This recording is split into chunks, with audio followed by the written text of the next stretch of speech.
जय माता दोस्तों। आज मैं आपको मूलांक 3 वाले जातकों के बारे में, उनके गुण और दोष के बारे में बताने जा रही हूँ। उनके अंदर क्या क्या कमियां होती हैं और क्या क्या अच्छाइयाँ होती हैं। तो सबसे पहले इनकी अच्छाइयों को जानते हैं। जैसे कि जो मूलांक 3 वाले जातक होते हैं, जो 3 का अंक होता है, जो देव गुरु बृहस्पति का होता है। और ये होता है धन विद्या और मंत्रणा और संतान का कारक माना गया है। तो ये जो जातक होते हैं, मूलांक 3 वाले जातक होते हैं, वो दार्शनिक होते हैं, बड़े लेखक बनते हैं और समाज के चिंतक होते हैं। यानी कि समाज की चिंता, समाज की परवाह करने वाले होते हैं। और दूसरा, ये बहुत ज्यादा स्वाभिमानी होते हैं और अपना काम खुद ही करते हैं। दूसरे का हस्तक्षेप, दखल अंदाजी इनको पसंद नहीं होती। और तीसरा, ये वचन के पक्के होते हैं, जो बोलते हैं वो करके दिखाते हैं। और चौथा, इनकी जो बाल्यावस्था होती है वो सामान्य होती है। और जो युवावस्था होती है, जवानी होती है, वो संघर्षपूर्ण होती है।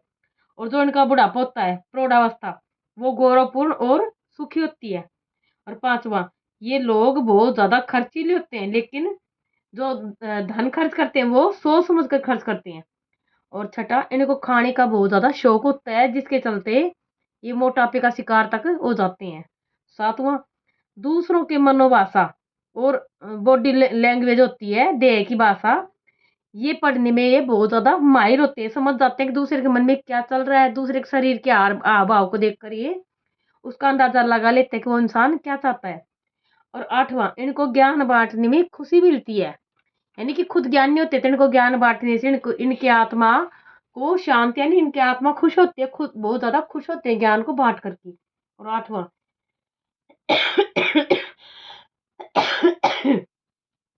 सॉरी, ये लोग ध्यानी होते हैं, सद्गुणी होते हैं और ज्योतिष प्रेमी होते हैं।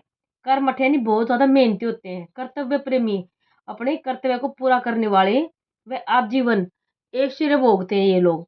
और नौवा, इन्हें जो यात्राएं करना इनको पसंद होता है और यात्राओं से इनका भाग्य उदय भी होता है। और 10वां, ये बहुत ज्यादा अच्छे अच्छे विचारक होते हैं, ज्ञानी होते हैं। दूरदर्शी होने के चलते ये अपने भविष्य की योजनाएं भी बना लेते हैं और इसी के चलते ये कभी दुख नहीं उठाते। और 11वां, ये अपने काम से काम रखते हैं, और मतलब कि ये न तो खुद दूसरों के कार्य में दखल अंदाजी करते हैं और न खुद के कार्य में दूसरों का हस्तक्षेप सहन करते हैं। तो दूसरों की दखल अंदाजी इनको सहन नहीं होती। न दूसरों को डिस्टर्ब करते हैं, न खुद डिस्टर्ब होना पसंद करते हैं दूसरों के द्वारा। और 12वां, जो इनका गृहस्थ जीवन होता है वो इनके अनुकूल होता है और सुखमय होता है। इनके पति या पत्नी जो होते हैं, यानी कि जो इनका जीवन साथी होता है, वो योग्य, सुशील और सदाचारी होता है। और 13वां, इनके जो प्रेम प्रसंग वो इनके सफल नहीं हो पाते, लेकिन इनका जीवन साथी जो होता है सच्चा, सरल और चरित्रवान मिलता है इनको। और 14वां, इनके जीवन में धन की कमी कभी भी नहीं होती, यानी कि इनको हमेशा कहीं ना कहीं से सहायता हमेशा मिलती रहती है। ये मैंने आपको बताई इनके अच्छाइयाँ। और इनके अंदर बुराइयाँ, यानी कि अवगुण क्या क्या होती हैं इनमें। पहला गुण होता है कि ये इनको क्रोध बहुत ज्यादा आता है, यानी गुस्सा बहुत ज्यादा आता है, जो कि इंसान के लिए ज्यादा गुस्सा करना अच्छा नहीं होता। ऐसे में क्या होता है कि ये अपने अपनों को भी ये पराया कर लेते हैं गुस्से की अधिकता के चलते। और दूसरा, इनमें ईर्ष्या की भावना होती है। दूसरों से ईर्ष्या रखना, जलन की भावना रखना तो किसी के लिए भी ठीक नहीं होता। और तीसरा, कभी कभी बहुत ज्यादा जिद्दी हो जाते हैं, जो इनके लिए सही नहीं होता। और चौथा, ये एक साथ कई कामों को अपने हाथों में ले लेते हैं, जिसके चलते इनके लिए परेशानियां खड़ी रहती है। एक साथ कई काम कोई भी इंसान ठीक ढंग से नहीं कर पाता।